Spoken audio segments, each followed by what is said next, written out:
వచ్చాం, కష్టాల్లో వచ్చాం, కానీ అభివృద్ధిలో ఎక్కడా తక్కువ చేయలే.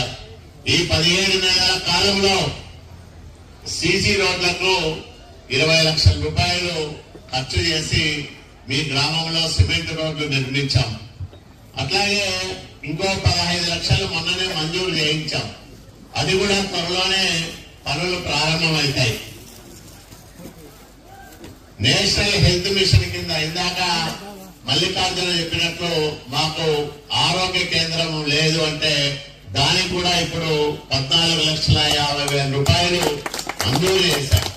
త్వరలోనే ఆ పనులు కూడా చేపడతామని మీ అందరికీ నేను మనవి చేస్తా ఉన్నా. అట్లాగే డ్రైన్ల కోసం 2 లక్షలు, వాటర్ పైప్ లైన్ కు 5 లక్షలు, అంటే అన్ని కలిపితే 56,50,000 రూపాయలు 17 నెలల కాలంలో అనకరహాల గ్రామానికి ఇచ్చామని మీ అందరికీ నేను సవినయంగా మనవి చేస్తా ఉన్నా. ఇవి